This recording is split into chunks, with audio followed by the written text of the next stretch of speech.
today at our debate, which is called Poland, Western Balkans, Together Towards the Future. My name is Anna Kurowska, and I am Director for Grants and Projects at the Foundation Institute for Eastern Studies in Warsaw. This debate is a part of a project, a bigger project, under the same title. This project was co-financed by the Ministry of Foreign Affairs of the Republic of Poland, and it aims at presenting the role of Poland in the Western Balkans countries' European integration. So I hope that during this discussion, we will be able to see that problem from the perspective of these countries, as well as the impact of the regional and internal policies in this region on relations with the EU, as well as the public perception of the European Union and the Berlin process, so the European integration process in general. Poland has been a part of European Union for the last 16 years, and it's been a time of great economic boost and Poland's growth on the international arena. For example, Poland's 2019 presidency in the Berlin process, which is a crucial part of the European Union's enlargement policy, and Western Balkan Summit in Poznań last year are the best examples of Polish input in the development of EU. What is important that Poland does not only want to be a promoter of the Western Balkan countries' European integration, but we want to also share our experience regarding the political or social and economic changes. So I hope that we will be able also to emphasize that. We also have to be aware, and I think that we also are aware, that the last couple of years were pretty tough for European Union and its member states. Migration crisis, economic crisis, Brexit, or very recently coronavirus crisis and pandemic, it all influenced us a lot and influenced our lives. So what I would like to also discuss during this, this debate is if the perception of the EU changed over these last few years in the Western Balkans countries. Also, what I would like to ask is, do your countries still see European Union as the best solution for them? And finally, how can Poland help in this process and maybe inspire some changes? So now I would like to welcome and introduce our today's panelists. So it's Ledion Krisafi from Albanian Institute for International Studies from Albania. And Sanita Hadjovic from Center for Security Studies from Bosnia and Herzegovina. Donika Marku from Kosovar Center for Security Studies in Kosovo. Marko Pejovic from Center for Democracy and Human Rights in Montenegro. Maria Risteska from Center for Research and Policy Making in North Macedonia. And Jelica Minic from European Movement in Serbia. So we can see that we have a representative of each country of the Western Balkans. So I'm really glad to have you here.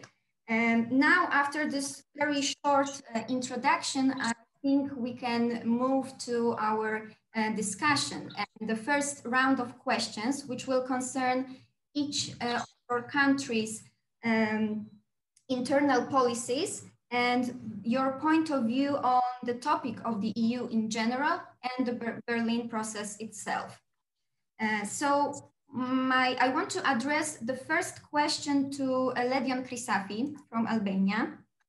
Ledion, in your article, you mentioned that society in Albania is very fond of European Union, is very fond of European integration of your country. As I remember, it was around 80% of responders. But on the other hand, you also noticed that society in Albania is not quite sure that Albania is ready to join EU. So what I would like to ask you is what should be done in Albania to change that attitude? And did previous objections from France, Denmark, or Netherlands influence government or society's attitude towards European Union and European Union's integration of Albania? Thank you, Anna. Do you hear me? It's okay with the audio? Okay. Yes. As you said, in fact, it's more than 85% of population in Albania. They are in support of the European Union. It has decreased a little because some 2 or 3 years ago, it has been 87%. I think it's a record in the Western Balkans, this high level of support. At the same time, more than half of the population says that Albania is not ready to become part of the European Union. I think the reasons why they think this way are obvious. Albania has considerable problems with rule of law, with new institutions which are not yet stable, with competition laws and other problems. So in a certain way, it's understandable why the majority of the population, they see that Albania is not ready. At the same time, Albania has its per capita for GDP per capita is one of the lowest in Europe. For example, last year it was 31% of EU's average. And this per capita has changed a little, just 1 or 2% compared with 4 or 5 years ago. So in a certain way, the reasons are there. The main question at the moment is what is Albania doing about this to change its perception? In a certain way, Albania has been done this thing in the last 30 years. At the moment, I think the major reform, the major development in Albania is related to the justice reform. It has started 6 years ago. It was proclaimed in Albania as the biggest reform ever, not just in the justice reform, but in total in Albania. But the problems have persisted.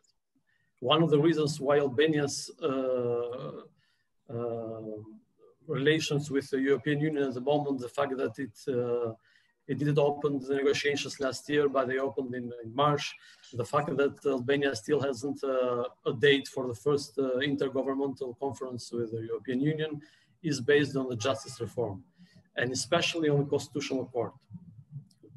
In the last 5 years, Albania, let's say unique in the history of the country, but maybe unique also in the history of Europe, doesn't have a constitutional court, doesn't have the Court of Appeal, because the transformation of the justice reform in the country was such that all the judges from the Constitutional Court, all the judges from the Court of Appeal, they were dismissed by this vetting process, which you may be known in the case in Albania.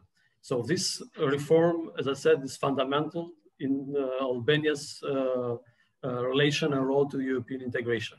And I think your question about how we can change this perception of Albania, if it is ready or not to become part of the European Union. I think this justice reform and the new justice system in Albania is fundamental to change this attitude of the population at large.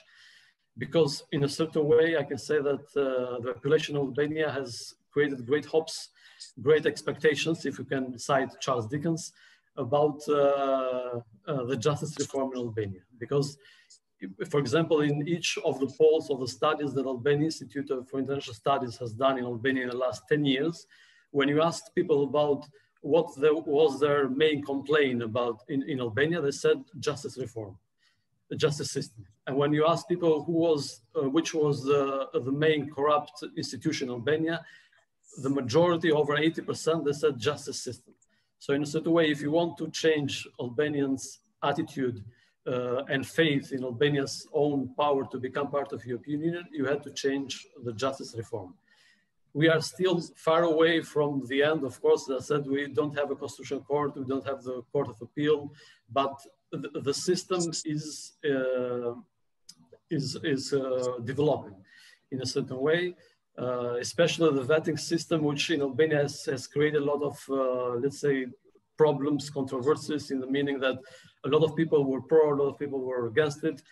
In my view, and I think in the view of foreign institutions and organizations in Albania, the vetting process and the justice reform until this moment when we are speaking has been successful, because it has totally transformed Albania's justice system. It has, in a certain way, dismissed those who were found to be corrupt or couldn't justify their wealth.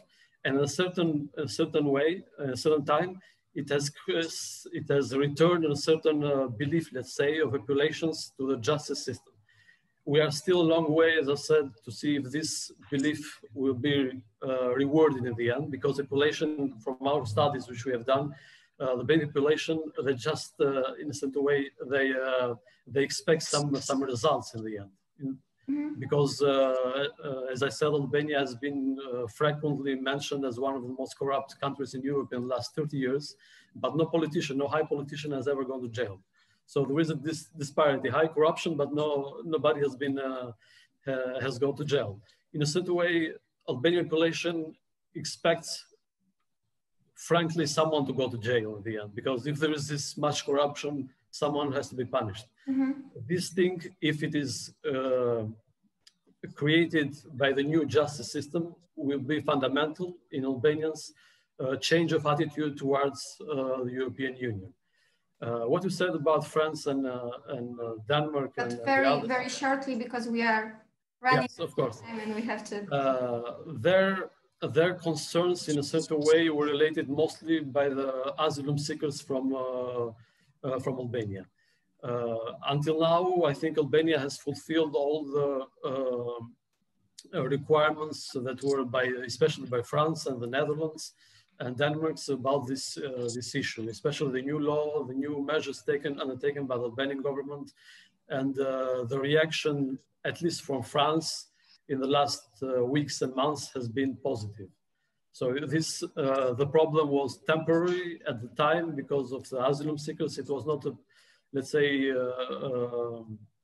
a large or big problem which could take a lot of years to resolve. In a certain way, I think Albania has tried to resolve it in a certain way. So those objections, I think, do not stand anymore.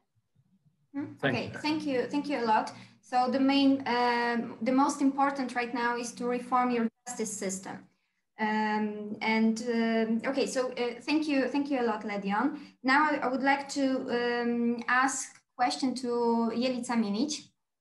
So Jelica, in June there were parliamentary elections in Serbia, won by Serbian Progressive Party, but these elections were also boycotted by some opposition parties. So how did the results of these elections influence the EU integration process in Serbia, the implementation of reforms? Did it influence it somehow? Are there any changes in this process or not? And if you also could add a few words on the topic, how did the pandemic and the crisis caused by the COVID-19 pandemic in Europe influence the perception of EU in Serbia? Elections are still the main topic. After the elections were held on June 21st, we still don't have the government. So practically, I think it's the longest time. The longest time ever in Serbia. And it was announced only yesterday that, the day before yesterday, that the new president of the parliament will be our Minister of Foreign Affairs, still actual one, because we don't have the new government. We learned for some names that they will be again in the government, our Prime Minister, Ms. Brnabić, and but the problem is that President Vučić announced that the new parliamentary elections will be held in a year and a half again, together with presidential elections and elections for Belgrade, city of Belgrade. And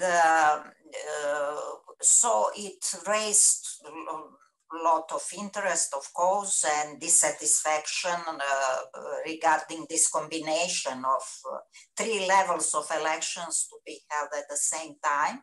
But it also proves that the ruling party and the ruling coalition that won the elections, which were rather irregular, although also the opposition boycotted the elections. So it proves that they also understand that there is something wrong, that something wrong happened with the last elections.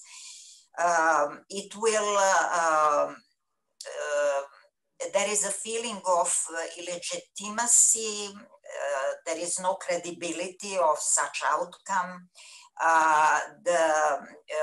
It's under 50% of citizens with voting rights that took part at the elections. In Belgrade, the percentage was very low. And the ruling party absolutely dominated media. So the access of the opposition to media was very low. So everything was reflected in the European Commission report, country report on Serbia. All political criteria have got the assessment that no progress, some progress here and there, but generally there is no progress in the whole complex of political criteria. Even in the public administration reform, then in judicial reform, then there is no real progress in fighting corruption. Some limited progress was registered. Some level of progress also in fighting organized crime.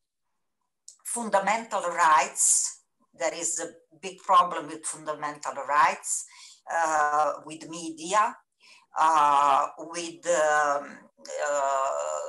there is no progress in freedom of expression, and there is also growing pressure on the civil society organizations. So the whole scene is not encouraging at all.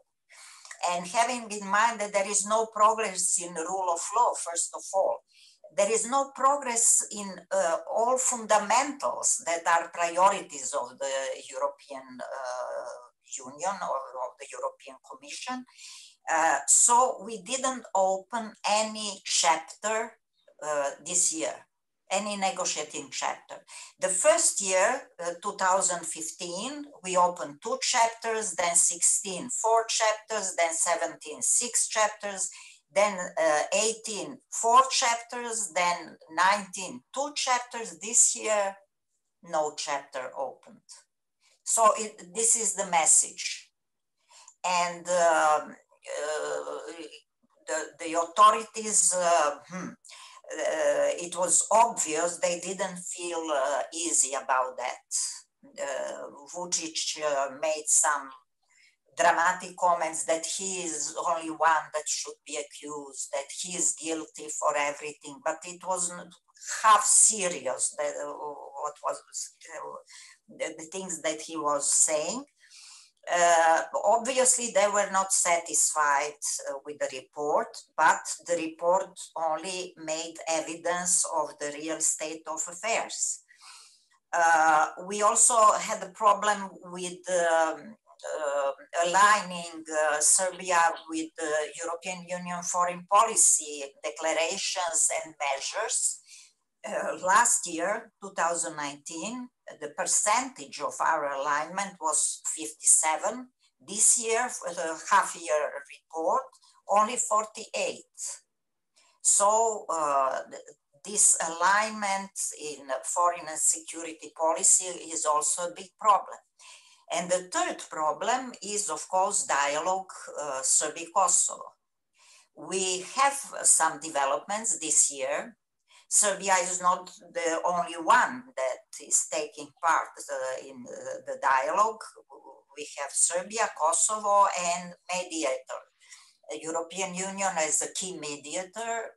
We had United States involved also in this process with very interesting outcomes. But these are more or less the key issues that Serbia is dealing with, and we cannot say that in these fields Serbia had a great success. The only area where the European Commission said that there was a progress is in the field of economy, economic criteria, legal and institutional changes, adoption of EU acquis. So we had progress in company law, intellectual property law, competition and financial services, but limited progress in public procurement. And this is a very big problem because it's also a foreign policy issue, because we have several big players at our scene, like Russians and Chinese companies, not only companies, and where transactions are not transparent at all. So, and public procurement rules, European public procurement rules have not been implemented at all. These were arrangements state to state. And there is also an assessment, very short one, that Serbia played a constructive role in regional cooperation, what is true. But it is also ambivalent policy, because Serbia is very proactive and constructive at multilateral level. But in bilateral relations in the region, in the Western Balkan 6 group, Serbia is not a constructive player. So this is more or less the landscape of our relations with the European Union and the evidence they made. Yes, thank you for your remarks. You mentioned the regional policy and the relations with Kosovo, so I would like to ask about that later our speaker from Kosovo as well, because it's, these are two states that are mostly involved in this matters. But now I would like to ask Sanita Hadžović, so representative of Bosnia and Herzegovina. You mentioned in your article, Sanita, that for Bosnia and Herzegovina, European integration process is mostly a peacemaking process. We know that Bosnia and Herzegovina is divided into two entities, so Federation of Bosnia and Herzegovina and Republic of Srpska. I wanted to ask you, are the actions taken towards European Union integration and reforms, European Union also reforms, are those actions equally supported by these two entities? Like and Republic of Srpska. Yes, the EU integration process in Bosnia started primarily as a peace-building process because stability in Bosnia was a precondition of stability in the region and stability in the whole EU. So after the armed conflicts, the Dayton Peace Agreement was a basis for that peace. But this basis has to be provided to be constant in the future. So the Euro-Atlantic integrations, they were a logical step in that direction. Of course, since then, some progress has been made, but I can say that that progress is quite insufficient and very slow. As I mentioned in my article, 60% of citizens of Bosnia believe that the joining to the EU would have no or even a negative impact in the country. And also 36% of citizens of Bosnia believe that Bosnia will never become a member state. So in general, we can say that the slow progress is very much affecting the people's opinion in both regions of Bosnia, but I will come to that back later. So considering your question, I would say that support exists in both entities. The distinctions are not very much expressed because I will take an example of the survey conducted by the Directorate for European Integrations in Bosnia, which they do annually. In that survey, in 2019, at the state level of Bosnia, almost 80% citizens would support joining. The year before, the number was 56%, and the year before that, 2017, it was 69%. So we can see the numbers at the general state level are varying. And considering the entities, for example, in 2019, almost 90% respondents from the Federation, they said that they would support the joining of the EU, 60% from the RS also, and 70% from the Brčko district. So you can see that the support comes from all the entities and the district, of course. Support comes for the advantages that the joining would bring to the citizens, as they responded mostly the advantages of constant peace and stability, freedom of movement of persons, goods, and trade with capital, respect of laws, etc. So, okay, coming back to the loss of faith that Bosnia will become a member, it can be connected mostly to the false promises of politicians and the too long process. According to the same survey from the Direction, in 2014, as many as 90% of citizens were supporting the joining and believing that Bosnia will become a member state, so we can see a decrease of faith.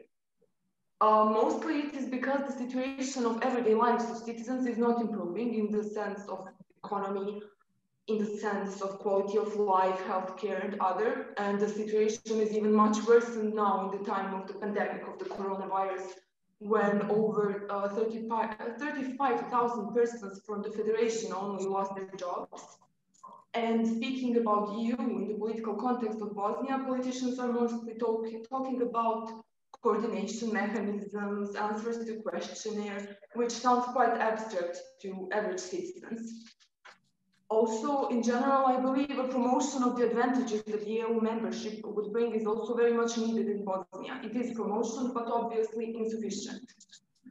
Also, politicians in Bosnia, they are just decoratively supporting the joining because it is well known that there is a high level of systematic corruption among them in Bosnia, which would have to come to an end. It was a state of rule of law, which is needed to be for the European Union. So in general, concrete steps and more steps to speed up the process of joining are very much needed. Also, coming again back to your question about the entities, we can notice that some politicians from the RS entity in Bosnia are making closer ties with Russia, whose influence is very much present in Bosnia, but also they are following the approach of Serbia to the integration. So maybe that is the reason of a slightly lower number of support in the RS. And also I have to mention that now in the time of the coronavirus pandemic, the help and support of the European Union to Bosnia was significant in also the sanation of the economic consequences and also in the medical equipment donations. And I believe that citizens very much appreciate such help, and it was very much presented in the media. So I believe the support will now again increase a bit. I think that's it, if you don't have any questions. Okay, Thank you a lot. What you've said was really interesting, and I think this is something that really deserves a bit more time to discuss, but fortunately we don't have that time. But anyway, it's really good to hear a voice from Bosnia and Herzegovina on that topic. And now I would like to turn to Montenegro, so Marko Pejovic. Marko, what do you think about the further work on European integration process in your country after recent elections, the power shift in Montenegro? What are the plans or maybe predictions of the new government and new people who are at the power right now? So in the beginning, it is important to emphasize that the Montenegrin citizens have opted for change by giving a majority to the ex-opposition in the elections held on 30th of August.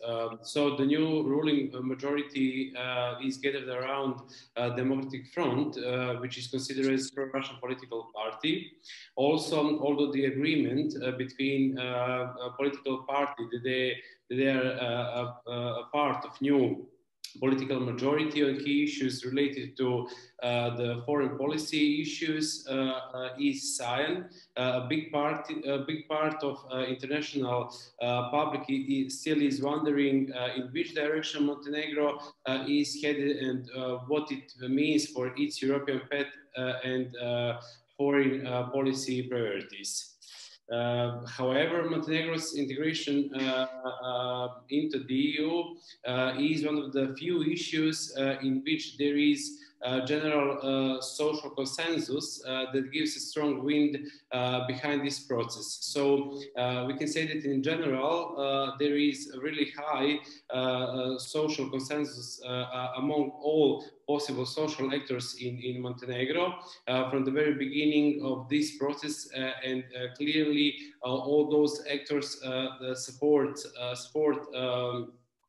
EU story, or let's say joining the EU in general. Also, the actors of the future government must be aware of aspirations and perception of citizens when it comes to the question of support and relies in the foreign policy. In this regard, our research indicates that dominant citizens believe that Montenegro should rely on the EU. So in this regard, I can say that the victory of the ex-opposition could not jeopardize Montenegro's integration path into the EU. On the other side, the outgoing government of Montenegro has accepted the new methodology of the negotiation process, which will serve as a good platform for intensifying the reform process. For Montenegro in technical terms, the new methodology does not mean much, but in political terms, it is a reflection of readiness to build the process and to work on in a more intensive dialogue and with member states, but also with citizens. So what is expected by the new government and the new political majority? The first of all, I would say that this significant political will when it comes to the key reforms, especially in the field of the rule of law and the public administration. Also, regarding the plans and predictions from the point of view of the new government, I would say that the democratic transformation of the country needs to continue through strengthening the rule of law, tackling corruption and organized crime, and ensuring respect of the fundamental rights and protection of minority rights.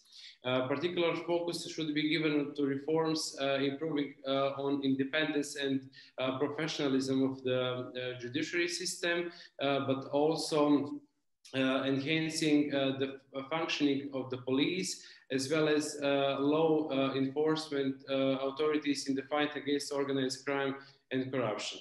And in the end, regarding your question on epidemical situation and how it influences people's perception towards EU, I would say that there is no evidence so far that the pandemic have been influencing people's in Montenegro perception of the EU. But according to the latest research that we conducted in August 2020, the public support for the EU membership continuously has been decreasing, and in the August the support was on 54%, which is the historical minimum of the public support in Montenegro. Okay, thank you. I think that what's most important in what you've said is that your country, that society in your country wished change. They actually managed it. So I think this is the right path to continue. So thank you, Marco, once again. And now my next question goes to Donika Marku, so to Kosovo. Donika, you, on the other hand, in your article mentioned that the Berlin process is not supported enough by all European Union countries, that not all European Union member states support it equally. So how is this situation perceived in Kosovo, and what is the general perception of the EU in Kosovo? Firstly, the Berlin process has been a stepping stone for Kosovo's regional European perspective. When it comes to European perspective, our latest findings from the Western Balkans security barometer from this month show that over 92% of Kosovar citizens are in favor of European integration. And more than half, 62% of Kosovar citizens that we have been conducting our research with have stated that they believe that European Union has a positive, highly positive impact for Kosovo. Okay. And our respondent by is the connection okay? Right now it is, yes. Okay, sorry. And most of our respondents have stated that they believe that Kosovo will be part of EU by 2025. However, they also stated that corruption is currently preventing Kosovo from the European integration, so citizens are aware that we should work harder on fighting corruption and rule of law in order to become part of the European Union. When it comes to the Berlin process, it's not that citizens are very well informed, because for Kosovo and Kosovar citizens, the key important topic now related to the European Union is visa liberalization that we are facing. And the struggle that we are having with this process. However, the citizens are aware that at this point, there is nothing from the Kosovo side that has not been done. But this process is seen mostly as something that EU is preventing Kosovo from joining the family of free movement in European Union. So still the citizens in Kosovo are very high in favor of European Union perspective of Kosovo. However, they are aware that there are some problems that we should face, that we should overcome in order to join the European Union. There's one more question I wanted to ask. Because we know that, that there are tensions between Serbia and Kosovo, but how this complicated regional situation influence the reforms that must be implemented in Kosovo? Yeah, the situation, of course, has also harmed a bit the cooperation that is foreseen between Kosovo and Serbia and the whole region through the Berlin process also. Even the German Chancellor Merkel in summit in Poznan stated that coordinating projects in the Balkans is not an easy task due to the lack of agreement between Kosovo and Serbia. And it makes it extremely difficult to implement projects and even to continue to further the cooperation. However, at this point, with all the situation being in a process of stagnation, it is highly difficult for all the processes to further, and undoubtedly we're waiting for the agreement, which would in some way improve the situation. Mm-hmm. Okay, so thank you for your remarks and interesting input in this topic. And now, last but not least, I would like to also ask Maria Risteska from North Macedonia about your country's experience, let's say. North Macedonia, after solving this long time name dispute with Greece, has finally managed to open accession talks with the EU. And what's most important, North Macedonia proved that it's not only crucial, but also possible to have a dialogue, even if it's the most pressing situation. So, of course, once again, I wanted to ask you very shortly, what is the Macedonian society's attitude towards EU after these changes, after solving this dispute, and after signing the deal with Greece, and of course, after the recent elections in your country? But what is the most important for me, what do you think is the role of think tanks such as yours in the integration process in your country and promoting European values? Thank you very much. It's correct. Opening negotiations is the decision that has been made, but hasn't happened yet. And although it's a desired outcome, recent news coverage, for example, yesterday Politico had an article on this, shows that this might not happen due to internal and external reasons. Internal being the widespread corruption in the country and lack of rule of law, and external being the lack of support of the EU for further enlargement at this moment, and of course the objection or block now from another EU member state, being Bulgaria. As you know, Macedonian Prime Minister Zaev used a poker strategy tackling the issue with the name.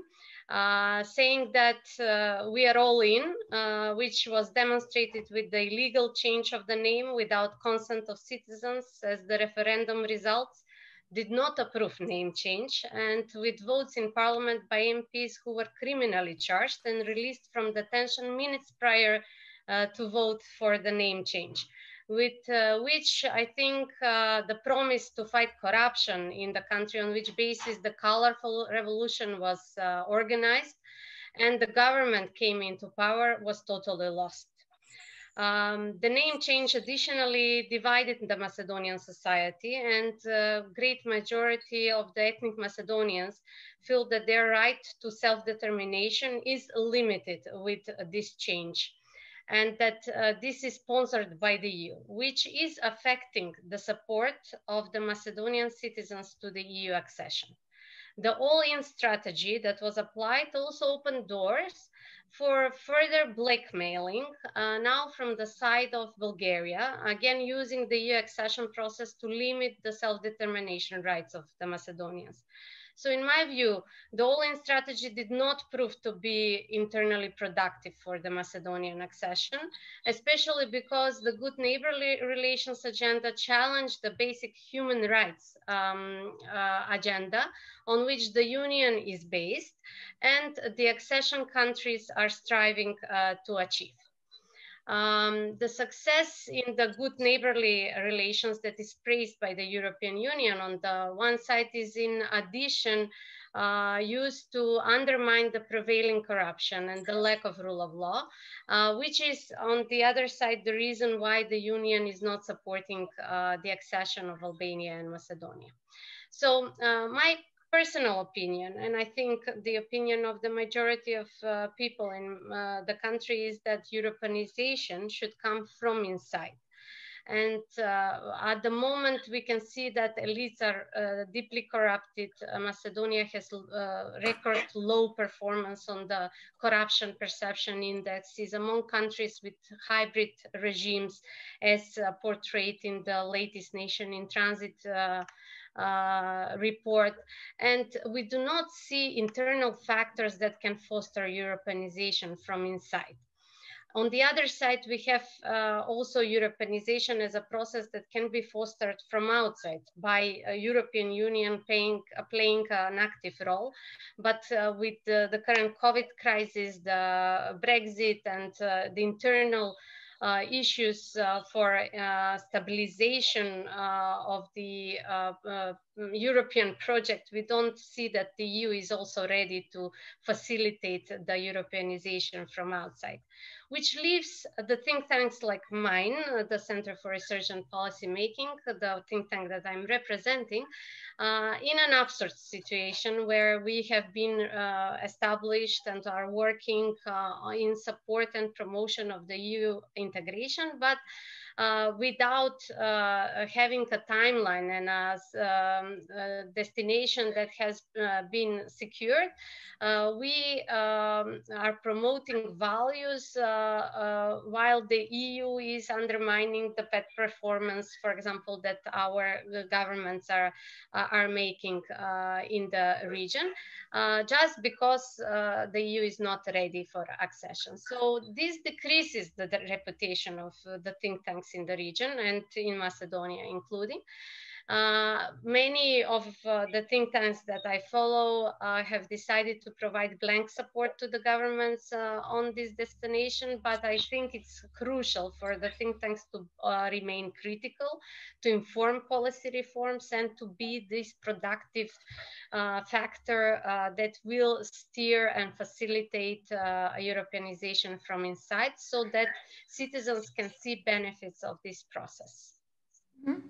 Thank you. So as you said, and you said now and I before, that we know that the European Union is in a sort of a crisis, like because of the Brexit and right now the COVID-19 pandemic. So we know that there is a lot, still a lot to do. So for example, Western Balkan countries have someone to look for and to achieve, goals to achieve.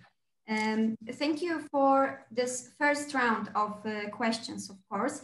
Let me just also remind you and all the guests who listen to our discussion that a part of our project was also a publication that includes 6 articles written by our today's speakers. And this publication is available to download on our website. So I highly encourage you to download it and to read it. And now, as I said, the first round of questions came to an end.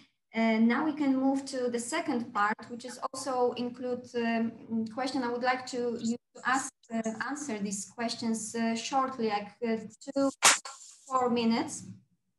So I would like to ask you to share with us how your countries sees Poland's role in the European integration process, in the Berlin process.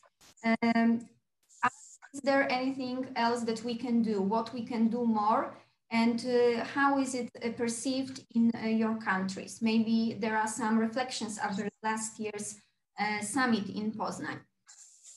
Again, maybe we will start with Ledion from Albania.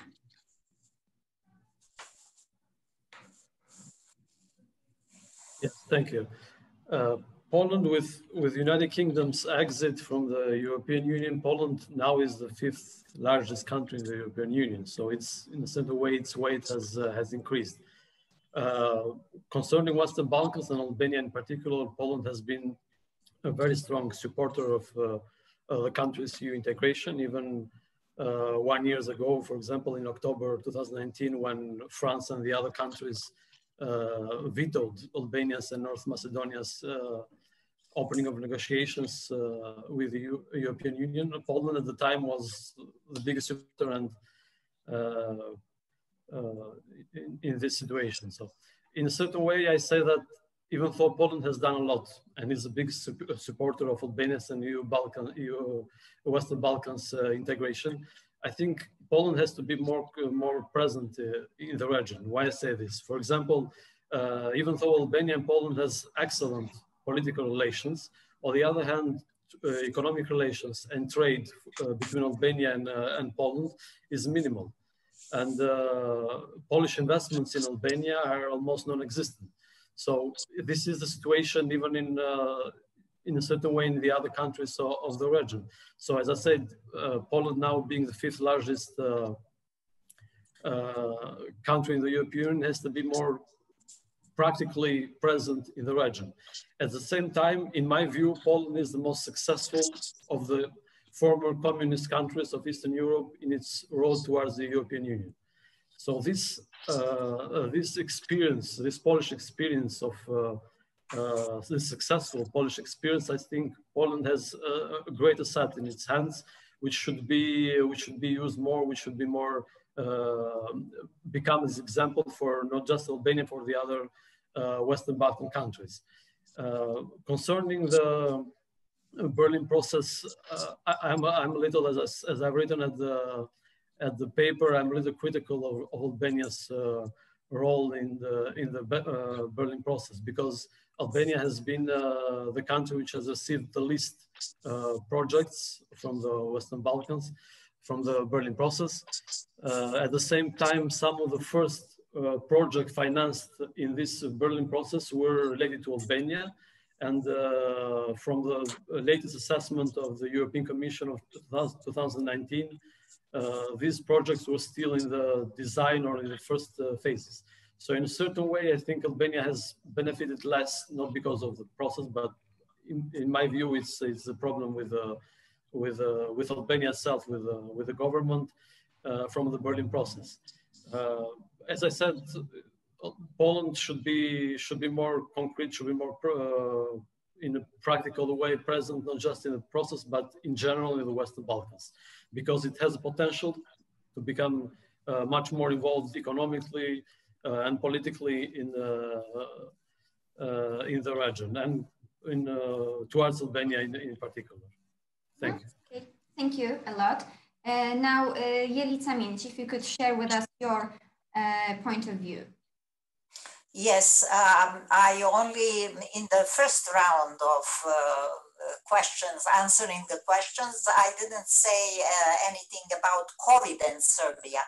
And I just would like to say that at the very beginning, China came first with the assistance, and there was the euphoria in Serbia regarding China, and billboards thanking China for assistance, etc., but that European solidarity is fairy tale, etc., etc.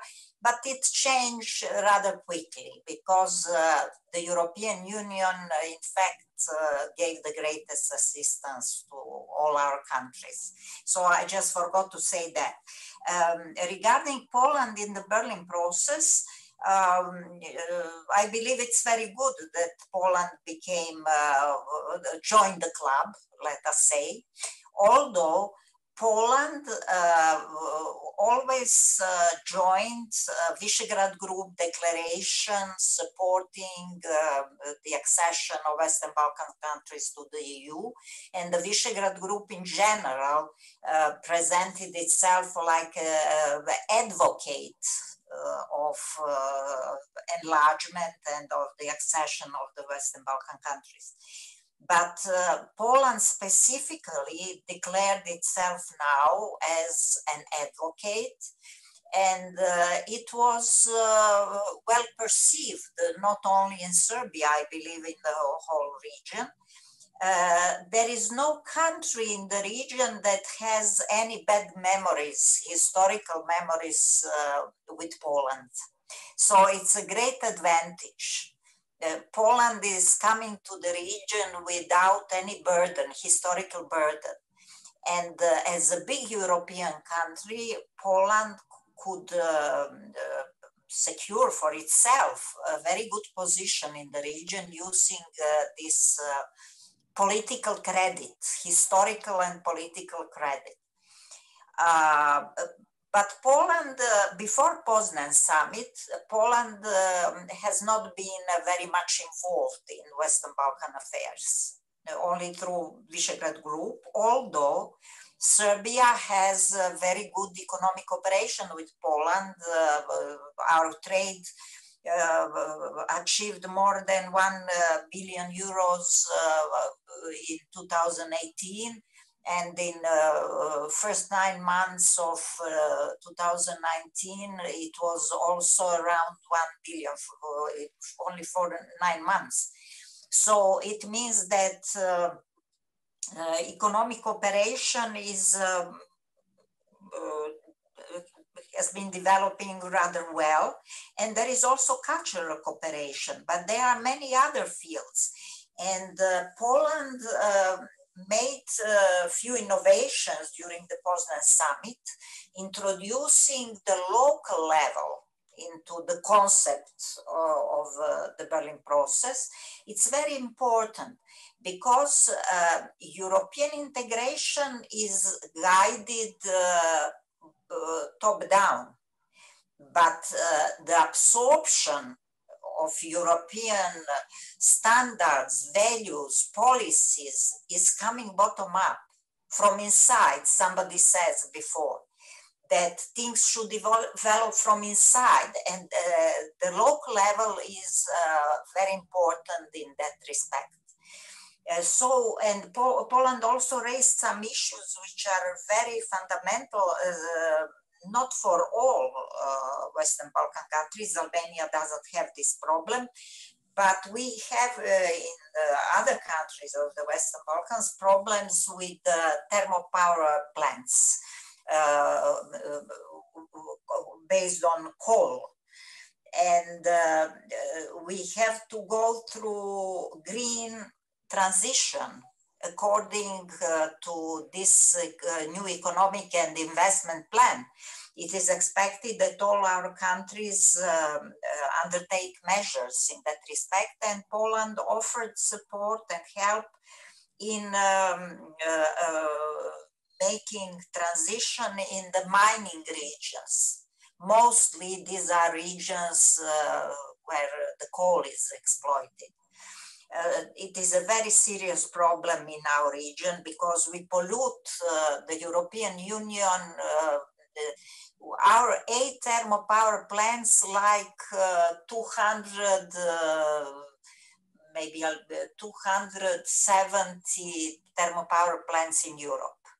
Only our 8 thermopower plants as all thermopower plants in the European Union. So the level of pollution is horrible. And this is something that we are going to work together with the European Union, and where Poland also made some concrete support how to recover these regions that will be deprived of sources of how to say, employment and everything that their life is based on.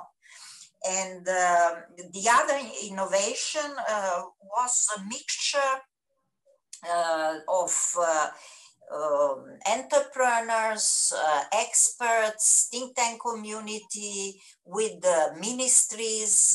They took part at ministerial meetings. It was very democratic, let us say, summit of the Berlin process comparing to previous summits.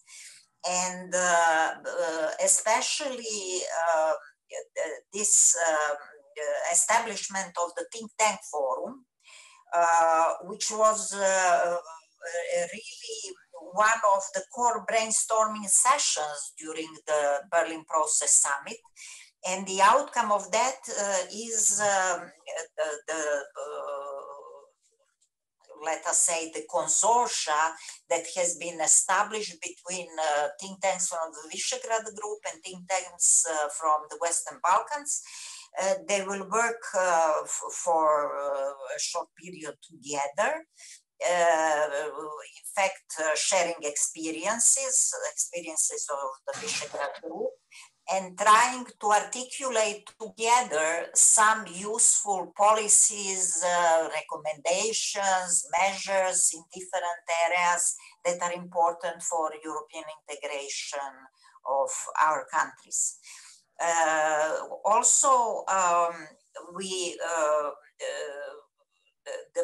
Poland was not very visible in our region before the Poznan summit.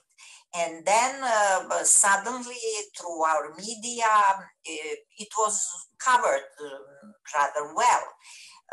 There are especially some regional media covering the region, like European Western Balkans, or this regular media overview done by the Regional Cooperation Council, informing people in the administration, the administrations of all Western Balkan countries and beyond, that kept the public rather informed about each summit of the Berlin process. But now, again, Poland is disappearing from the horizon. And I believe that Poland could do something in increasing its visibility, in intensifying communication with Western Balkan countries. And it would be well perceived. Poland has high capacity, Adam Mickiewicz Institute for Polish Culture. So there are many opportunities besides economic field, where I'm sure Poland is going to be much more involved, because Poland needs this corridor north-south. And also the Chinese Belt and Road initiative is connecting north and south, east, west in Europe. So I believe the communication will be intensified. Poland also contributed to the Western Balkan investment framework, became one of bilateral donors. So it means that Poland is going to be involved into the infrastructure building and recovery in our region. And that Poland, it means that Poland will be more involved in this economic and investment plan, what will be good for us and good for Poland. Okay, thank you, Jelica, a lot. Now the same question I would like to ask to Sanita. Shortly, also tell us something about what do you think of the topic. Of course. So Poland's support in the EU integration process remains very important for Bosnia. The Berlin process and the Visegrad Group initiative have been two good examples of this support and where it was shown. In my article, I was writing about the strategic importance of the Polish pre-signing in 2019, which is based on a few facts, such as Poland can be classified as a new EU country. Also, Poland has undertaken a serious chain of reforms, so it has the experience which can be relatable to the Western Balkan countries, including Bosnia and Herzegovina. And also, the most important thing, that Poland has a long-term commitment to the EU enlargement and the integrations of the Western Balkan countries. Although it's not much emphasized in the public, the commitment has a history. So the history is starting in the 1990s, when Poland strived to join the EU and NATO, and so became involved in the missions in Western Balkans, which was very important for Bosnia and Herzegovina because of the engagement of Polish soldiers in the UNPROFOR during the war in the UNMI page and EUFOR Althea and OSCE missions and so on. And the Poland's program of presidency within the Berlin process, it was based on this long-term commission and the integration of the Western Balkans, and it also has paid attention to security threats and challenges which are important to all of us currently, such as migration, terrorism, extremist attitudes, cyber threats, etc. Also, considering the public in Bosnia, after this summit, in a Bosnian daily newspaper, the ambassador Vjeslav Tarka, the Poznan summit coordinator, he stated how the EU is not complete without the Western Balkans, adding that the accession is in the interest of Poland, and also how Poland is very enthusiastic about enlargement because it believes that the Western Balkans are a part of Europe. I believe that such messages are very much positive and needed to emphasize the influence of Poland and the possible influence it could have in this region. Also, after the Poznan summit, it was emphasized in the Bosnian media that Bosnia was the largest recipient of EU grants for infrastructure projects in the Western Balkan region. So Bosnia received over 96 million in EU grants, which was also very positive for us. But personally, I believe that the support exists and it's very valuable, but it should be more public promoted because it is not that much known to the wider audience. Also, Jelica mentioned the same, that Poland should raise its visibility within this region and that it will be for importance both for Poland and the region. That's it in short. Okay, thank you a lot, Sanita. Now the same question to Marco. Marco, what is the Montenegro's perspective?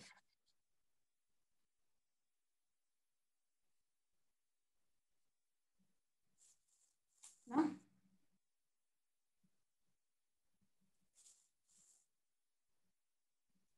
Marco, we cannot hear you, unfortunately. Okay. Can you hear me now? Yes, yes. Okay, so sorry for this. Poland's participation is particularly important as a country that actively supports a large policy with obligatory conditions of fulfilling the required reforms, because its presidency of Berlin process coincided with the beginning of the new European Parliament and the new mandate of the European Commission, which began with strong and encouraging messages on the enlargement. Given that the enlargement policy was not high in the agenda of the European Commission previous one.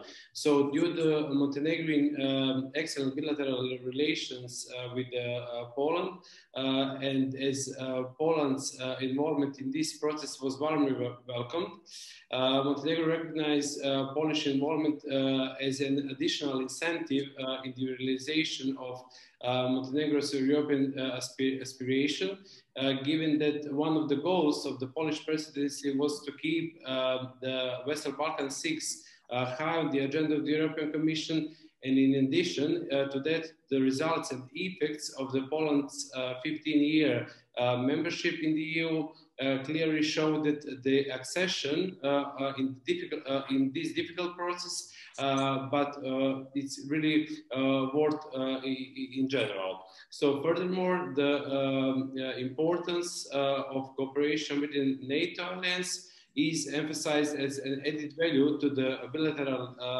relations between Poland and Montenegro. Also, I would like to agree with that what colleague Jelica Vinic said. Poland is the first presiding country of the Berlin process that changed the approach towards the Western Balkan region. So contrary to the ex-cathedra concept, most often pursued by the EU. Namely, unlike the previous presidency countries, Poland used the concept hearing the region. So what is important, what we are facing as a countries, what should be changed, what are mistakes, etc. So moreover, the most important representatives of the Poland visited the region and held the meetings with representatives of different ministries and organizations in the region, even on the technical, even on expert or political level, especially considering the regional meetings in the field of civil society sector in Skopje, and the meeting of the ministries of foreign affairs, which indicates that Poland efforts aimed in strengthening stability and better economic development for all.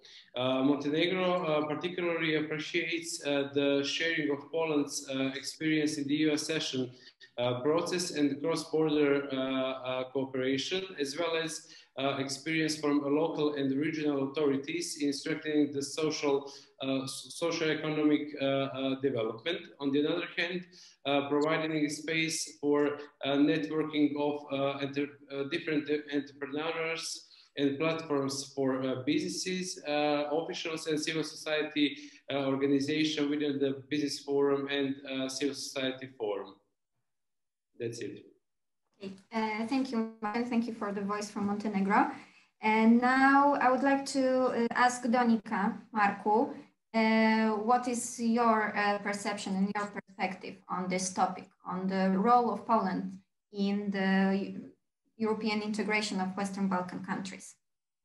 Well, even though throughout the years, the Western Balkans have not been the key sphere of interest for Poland, since we're not the first neighbors for Poland, Poland has used the Berlin process as a platform to establish strategic relations with the Western Balkans. And the summit in Poznan highlighted Poland's wish to be more involved in the Berlin process and with the region as a whole. And it also has given its transformation experience, and it's willing to do so in the continuous steps.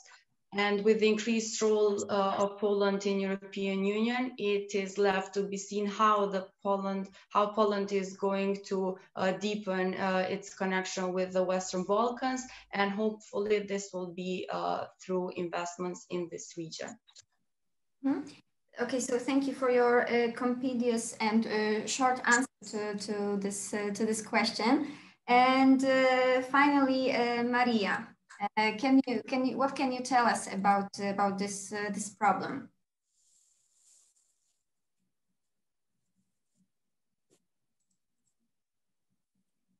Sorry, I was muted. Yes, okay, it's fine. Sorry. My thinking is that the Poznan, the think tank forum format that was initiated by the Polish presidency in the Berlin process really made the change, because previously only the inclusion of civil society in the process was assessed as very positive democratic development for the region. However, many observers said that the discussions that were between the government and the civil society in the Berlin process format was too general and did not reflect on the previous work done. So including think tanks in these discussions as an initiative by the Polish presidency made a change, because of course think tanks know how to structure policy dialogue, how to formulate policy relevant ideas to the governments. But I was present at the Poznan summit, and my perception to it was that there was a strong mismatch between what the Berlin process and the government's needs are, mainly related to policy advice and support, monitoring of achievements in economic development, connectivity and investments, and what were the discussions on the think tank forum. I must say I was rather disappointed that it was mostly dominated by topics related to human rights, to corruption, to governance and issues like that, which is important and relevant for these other issues like connectivity, investments and economic development, but not specifically. There were not very specific discussions on these very topics, economic development, connectivity and investments. And I think this is an entry point for Poland. Why I believe this? because actually Poland is characterized with many economic think tanks that are not sufficient enough in number in the Western Balkans. Economic think tanks that have actually facilitated the economic transformation of Poland and the success story economically Poland has even now as a member of the European Union, is one of the best performing economies in the Union, and to actually play an active role into transferring knowledge, building capacities of this think tank scene, economic think tank scene, which is not developed enough in the Western Balkans. There is scarcity of economic think tanks, and the ideas still are relevant to inform the Berlin process in the Western Balkans and in Macedonia. So I would recommend that the EU, through RCC, should provide incentives for economic analysis related to the connectivity agenda, to MAPREA and overall economic development, but not to limit this to the regional cooperation only between the Western Balkans, but to facilitate knowledge sharing, lessons learning and inspiration opportunity between Poland and Western Balkans. We can also use the Visegrad funds and other available, maybe direct funding from the Polish Foreign Ministry, but it is crucial that we use this knowledge, experience to be transferred to the Western Balkans and to mobilize more the debate, Europeanization debate in Europe, in the region, more on the economic topics, which Poland and the economic think tanks of Poland can offer. Okay, so first of all, let me thank you all for your input also in this part of discussion. So I'm glad that it is noticed that Poland's experience is being noticed in the Western Balkan countries. We can see that there is still something to do in this matter, but I hope that this experience that we gained through our path towards European Union is something that we can successfully share and be proud of. Unfortunately, we don't have more time for our discussion, but I would like to thank our panelists for today's discussion. I think and I hope that we proved that the integration process of Western Balkan countries is still something that should be on European Union's agenda and also on Poland's agenda. I hope that maybe next year, if the situation allows, we will be able to organize this kind of discussion face-to-face in a regular conference, for example, in Economic Forum in Poland. So I invite you all next year, of course. So thank you once again. Stay healthy and goodbye.